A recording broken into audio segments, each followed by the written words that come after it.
Let's talk about soy and testosterone. So for the past decade or so, we've all heard through the health industry that when it comes to male nutrition, you should stop eating soy. Soy is composed of two potent isoflavone phytoestrogens, diadzen and genistein. Now, should you go chomping down on edamame and soy burgers? Hell no. We're gonna find out why in today's video.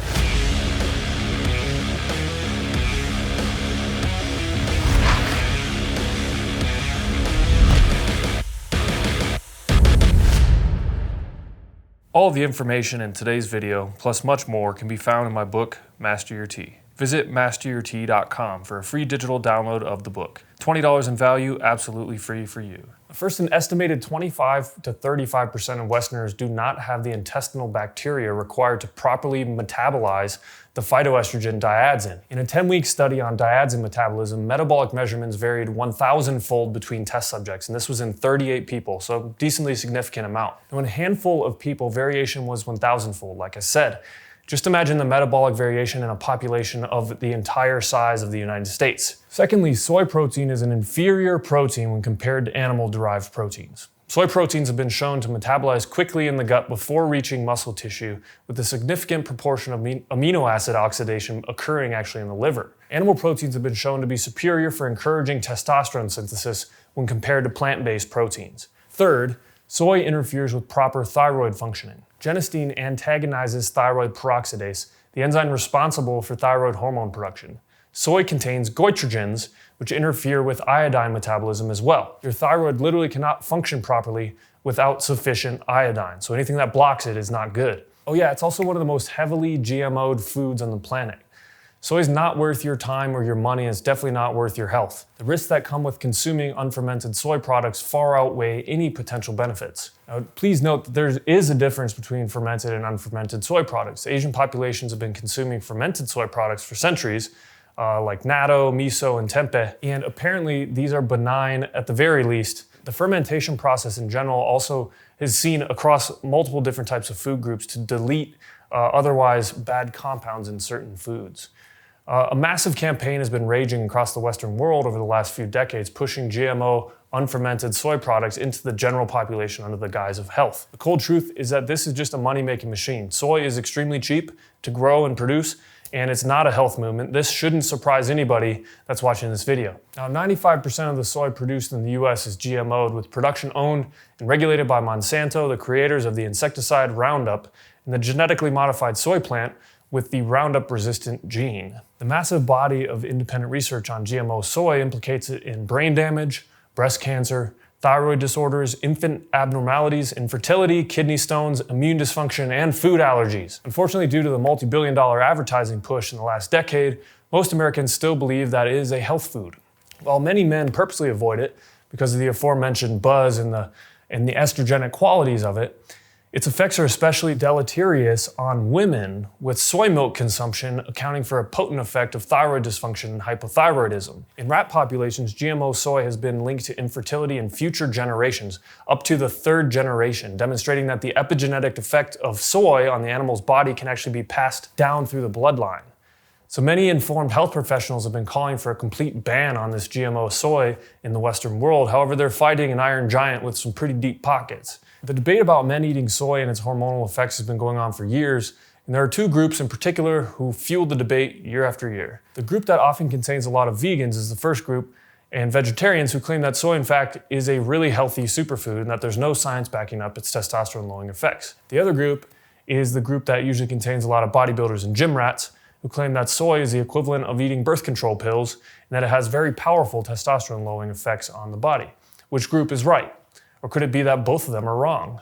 Let's find out. Now, there really is a need for a debate like this because soy is one of the most consumed foods in the world. It's literally hidden in almost everything that we stick into our mouths. Just start reading the labels of food at your house, and you'll soon see that almost everything has soy in it. The marinade in your meats often contains soy. See that word vegetable oil? That's more than likely processed soybean oil. It's funny how blind we are to the fact that we're eating a shitload of soy every day without actually eating soy. It's just hidden in everything. Back in 1999, more than 7% of all dietary fats in America came from soybeans. Over a quarter of all American baby formulas are made with soy as the base ingredient. And school lunch programs across the country are even adding soy into hamburger patties.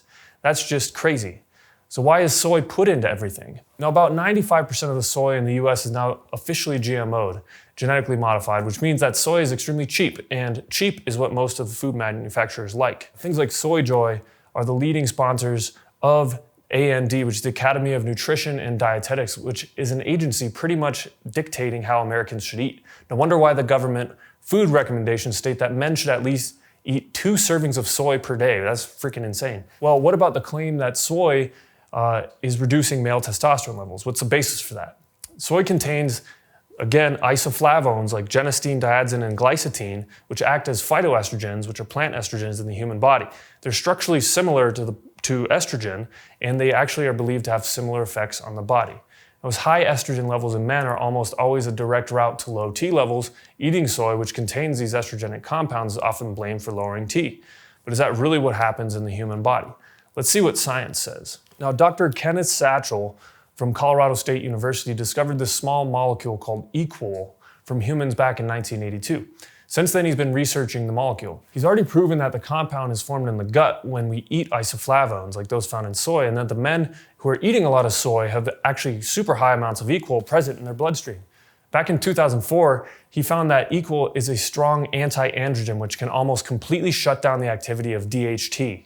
Now, this study right here followed one 19-year-old man who started consuming hefty amounts of soy in his diet. Suddenly, the guy lost all interest in sex, suffered from ED, and his blood DHEA, testosterone, and DHT levels also plummeted significantly. 1 year after stopping the soy consumption, his erectile health and his hormonal profile literally went back totally to normal, but he didn't consume any soy after that time. In this human study right here, there were 99 infertile men that were studied, and the men that ate the most soy had the lowest sperm count. Now, in this study right here, soy protein increased the number of epithelial cells in the breast tissue by 29%, which is a sign of overblown estrogen, i.e. in men, gyno. Now, these 3 animal studies right here found that the isoflavones in soy can cause breast cancer, again, a sign of overblown estrogen. In this study right here, researchers found that male infant rats who received soybean feed when they were still in the womb had problems with sexual organ development. This other study found similar effects. In this study, soy protein decreased testosterone and DHT levels in healthy young men. Now, one thing to note is that there are a few studies which show no major differences in testosterone levels after soy consumption. However, they're quite often sponsored by SoyJoy or other large soy producers, meaning that the results are of no use and are completely biased. Now, another thing to note is that dihydrotestosterone is made when an enzyme called 5-alpha reductase converts testosterone into DHT, and as soy lowers DHT, there's less testosterone being converted too, meaning that the reduction in DHT can mask the T-lowering effects. Now, if you enjoyed this video and all the information in it, you found it helpful, you might really love my book, Master Your T, and I'm actually giving it away totally for free as a digital download over at masteryourt.com. I also sell it on Amazon for $20, but if you want it for free, go to masteryourt.com. I cover everything from nutrition, lifestyle, training, supplements, and micronutrient analysis and micronutrient compounds. And I get into an extreme amount of detail. It's heavily scientifically referenced, 882 references in this book. It's like an encyclopedia for your testosterone. Masteryourt.com, it's yours for free. You also get a $5 coupon for TestroX, which is pretty cool. And if you have any questions about this video on soy, leave them in the comments below. Hit the subscribe button, the notification bell, and I'll see you on the next video.